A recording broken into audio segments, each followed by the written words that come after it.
"You've got to be kidding me," Matt Drake muttered under his breath, staring at the old, rusted key in his hand. "All this fuss for this?" The auctioneer, a sharp-suited man with a permanently smug expression, raised an eyebrow at Matt's skepticism. "What you hold in your hand, sir, is the key to a mystery that has baffled historians and treasure hunters alike. But if you'd prefer to back out—" "No," Matt snapped, sliding the key into his pocket. "I'm in." He wasn't about to admit it, but he felt a rush of excitement, even if the object looked unimpressive. The key's surface was worn smooth by time, its origins unknown. What had opened? That was the real question. "Wise choice," the auctioneer said, a knowing smile tugging at his lips. "Your courier will bring your item to you shortly." Matt frowned. "Courier? I thought this was the item." The man chuckled. "Oh, Mr. Drake, the key is merely a token. The true treasure awaits your discovery. We're just facilitators." Before Matt could press further, the auctioneer clapped his hands, signaling the end of the conversation.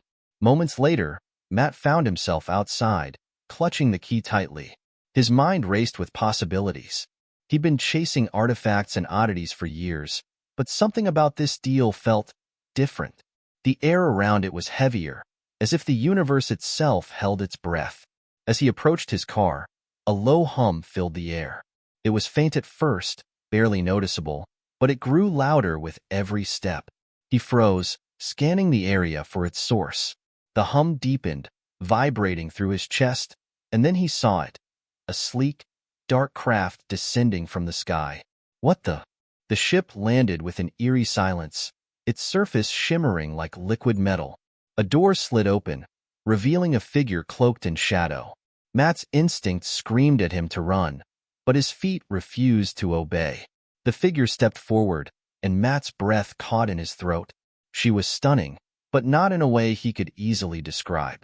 Her skin had a faint, iridescent glow, shifting colors like the surface of a pearl. Her eyes were impossibly large, a deep violet that seemed to see straight through him. She wore a flowing garment that moved as if alive, adjusting to her every movement. "Matthew Drake," she said, her voice melodic yet commanding. "You hold the key." Matt blinked, struggling to process what was happening. Who are you?" "I am Lyra," she replied, stepping closer. "And you have no idea what you've gotten yourself into." Matt swallowed hard, his grip tightening around the key. "I'm starting to get that impression. Care to fill me in?" Lyra tilted her head, studying him.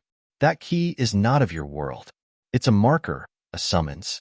And now that you've accepted it, you are bound by its call." "Bound to what, exactly?" Matt asked, his voice tinged with both curiosity and frustration. Lyra hesitated, as if weighing how much to reveal. "A destiny far larger than you can comprehend. But first, we must leave.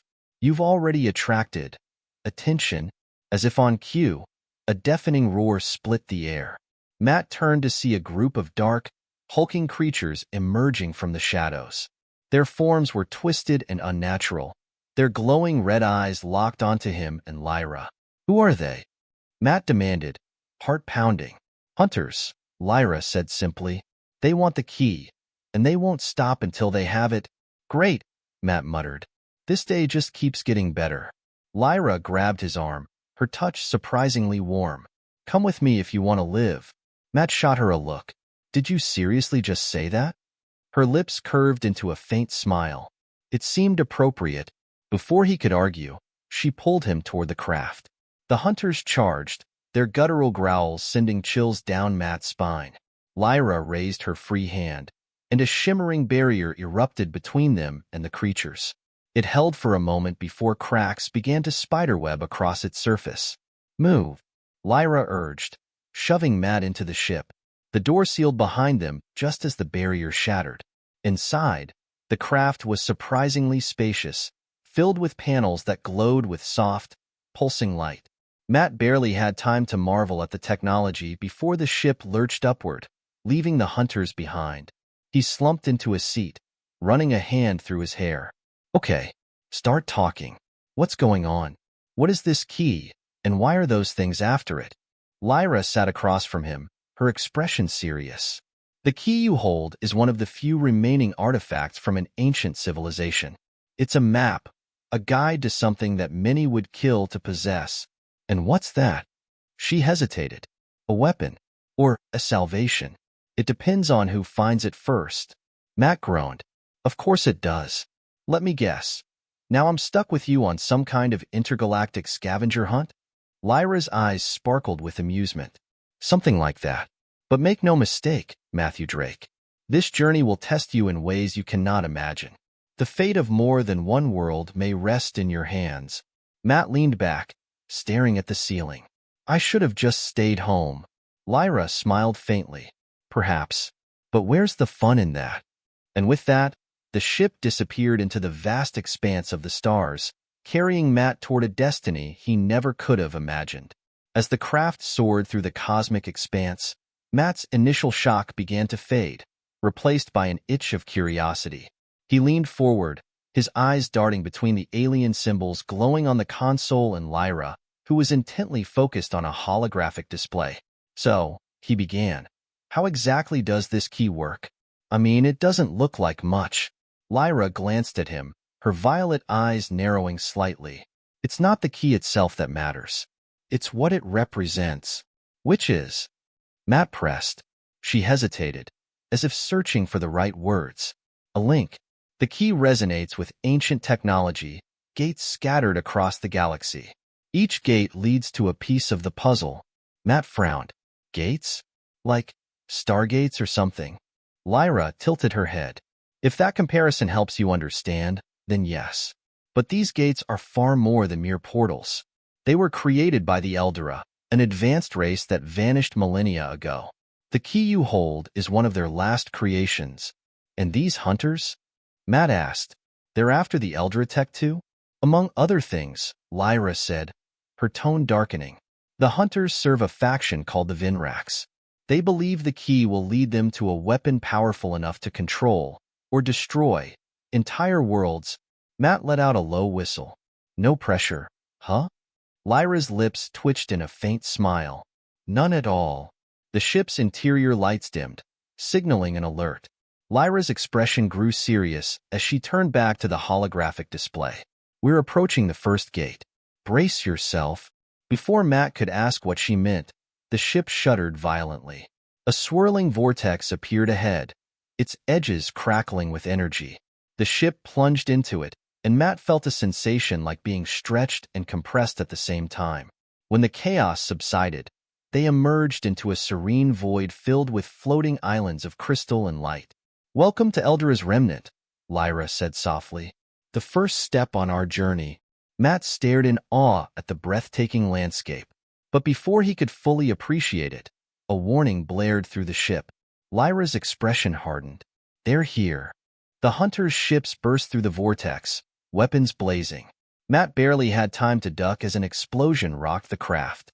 Lyra sprang into action, her hands dancing across the console. We need to reach the gate now. What happens if we don't? Matt shouted over the noise. Lyra didn't look up. Then this will be a very short journey.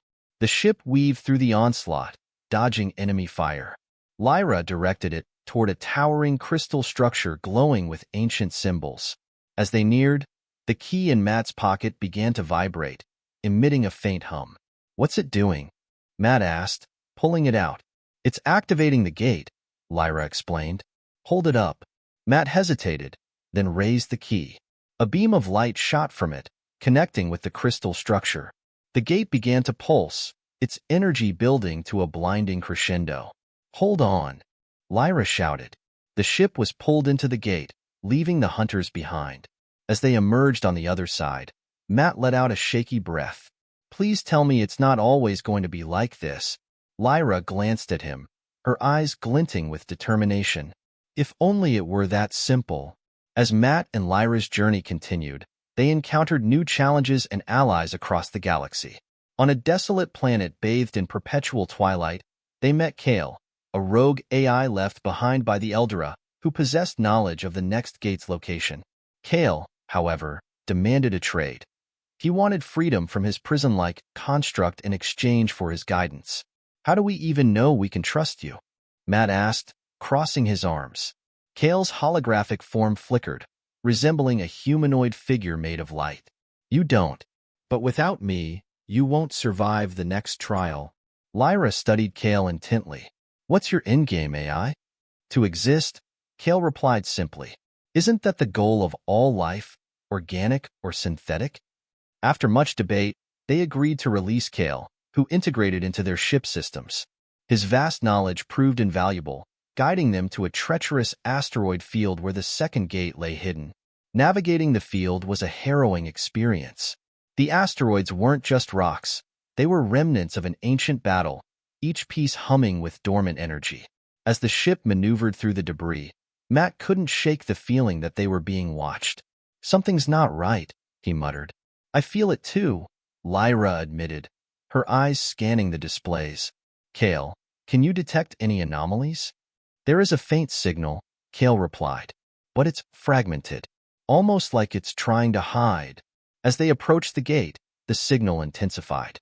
Suddenly, a massive, serpent-like creature emerged from the shadows, its body composed of shimmering, metallic scales. It lunged at the ship, forcing Lyra to execute a series of evasive maneuvers. Tell me this isn't normal, Matt shouted, gripping his seat. Define normal, Lyra shot back, her hands flying over the controls. Kale chimed in. That creature is a guardian. It was likely placed here to protect the gate. Well, it's doing a great job. Matt yelled as the creature's tail slammed into the ship, sending it spiraling. With Kale's help, they managed to outmaneuver the Guardian long enough for Matt to activate the gate. As they were pulled through, the creature let out a deafening roar, its form dissolving into the void. On the other side, they found themselves in a lush, jungle-like environment, the air thick with humidity and the sounds of alien wildlife. The gate had deposited them near a towering obelisk covered in glowing runes. This is it, Lyra said, her voice tinged with awe. The second fragment. As they approached the obelisk, a group of alien warriors emerged from the foliage, their weapons trained on Matt and Lyra. Their leader, a tall figure with golden skin and eyes like molten gold, stepped forward. You carry the key, he said, his voice deep and resonant. But can you prove yourself worthy of its power? The next leg of their journey had begun, with trials that tested not only their strength and wits, but also their trust in one another. Each step brought them closer to uncovering the Elder's secrets, and to a confrontation with the Vinrax that would determine the fate of countless worlds.